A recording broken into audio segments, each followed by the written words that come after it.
Udah ya? Ya, sudah? Siap ya?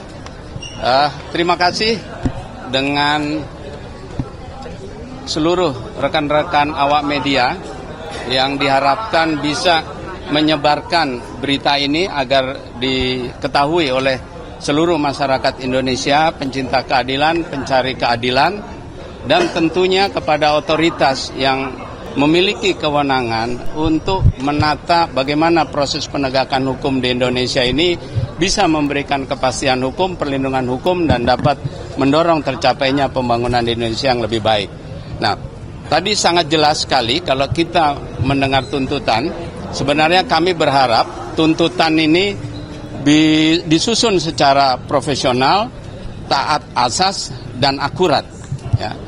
Nah, nanti kami akan menjawab dalam pledoi untuk menunjukkan bahwa dakwaan ini benar-benar disusun karena ketidaktahuan, ya, kemampuan mengetahui apa persoalan yang diperiksa untuk dijadikan dasar adanya perbuatan korupsi.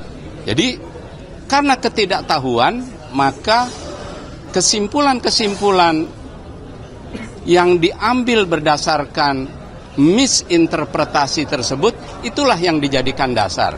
Contoh tadi, sudah notoire faite. Notoire faite itu adalah fakta umum bahwa founder tax itu dikenakan kepada saham pendiri. Tapi tetap tuntutan menyatakan bahwa founder tax tersebut adalah pajak penjualan. Notoire faite, ya, stock split, bahwa penambahan saham itu adalah suatu tindakan yang berasal dari stock split, ya, dengan nilai yang sama. Penambahan penilaian daripada nilai saham yang dimiliki oleh Pak Nadiem, ya, yang meningkat karena adanya penentuan harga IPO, itu dikatakan sebagai penambahan kekayaan hasil korupsi. Itu kan rahasia umum, ya.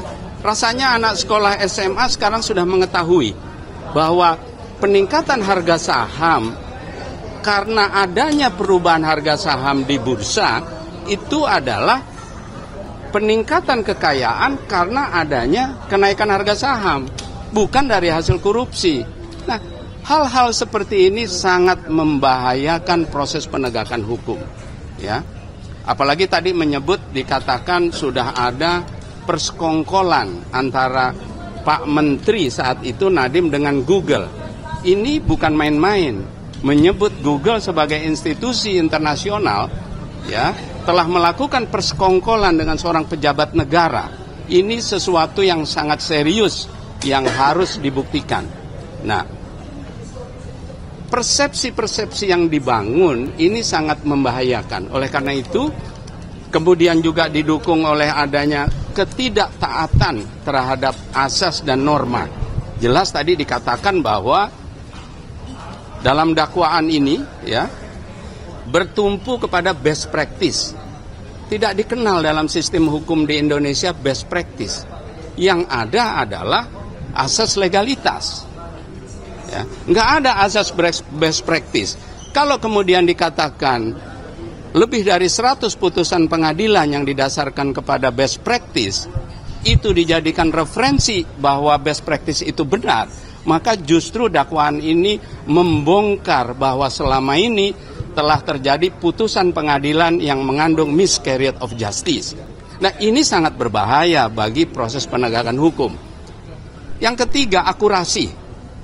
Ya, jelas bahwa tadi dia merefer kepada keterangan saudara Poppy yang yang diberhentikan karena tidak sepaham.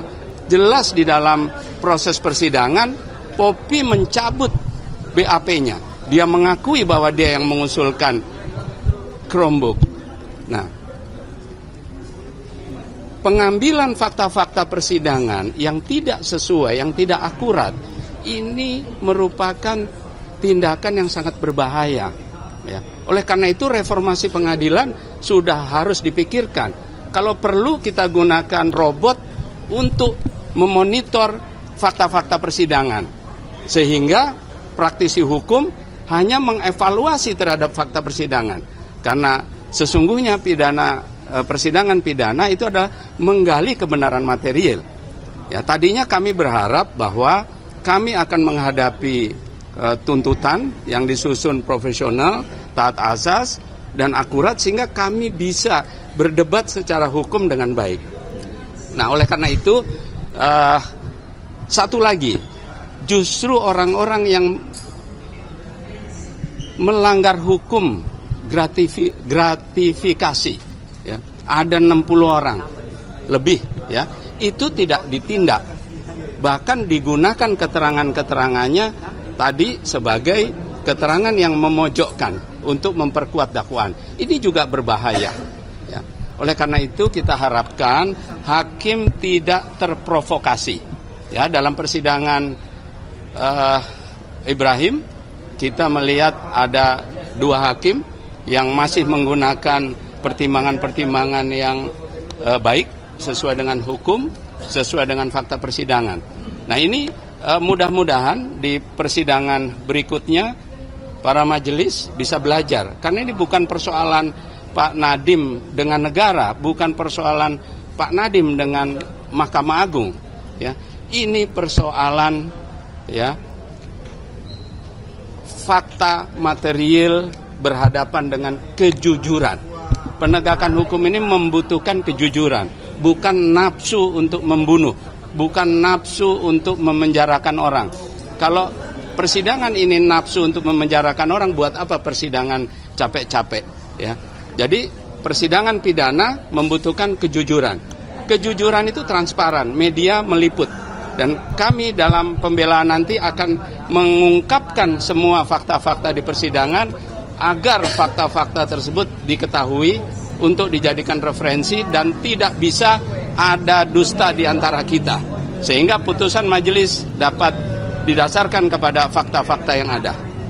Demikian, terima kasih. Pak Said.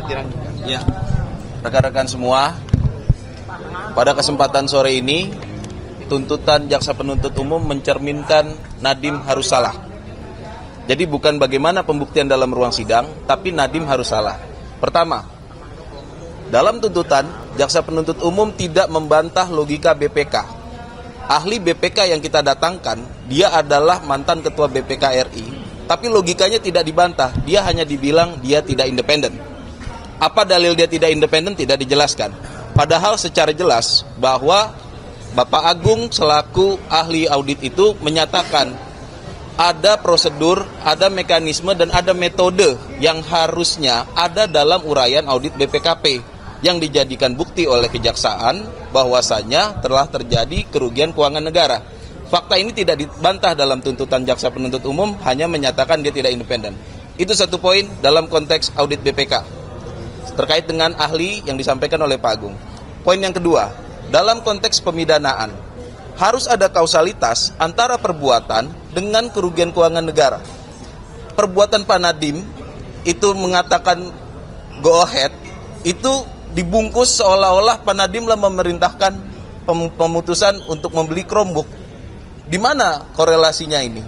Ini yang sangat kita sayangkan, bahwa dalam pemidanaan ini kausalitasnya sangat lemah sekali.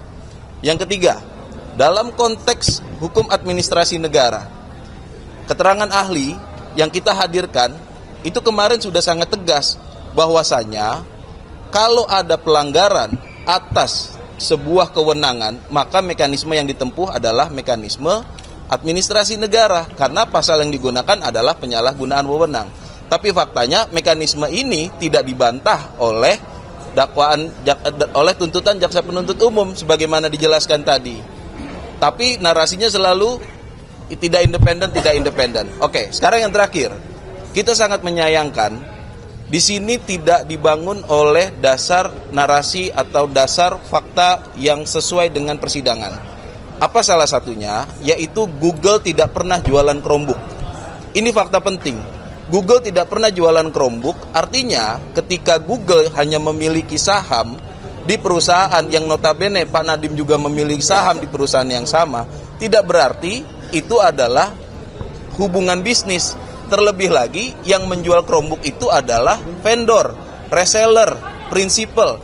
Dan diakui dalam persidangan vendor, reseller, dan juga prinsipal ini tidak ada transaksi atau pemberian terhadap Pak Nadiem. Ini logika bisnis yang sangat fatal yang tidak tertuang dalam poin tuntutan jaksa penuntut umum.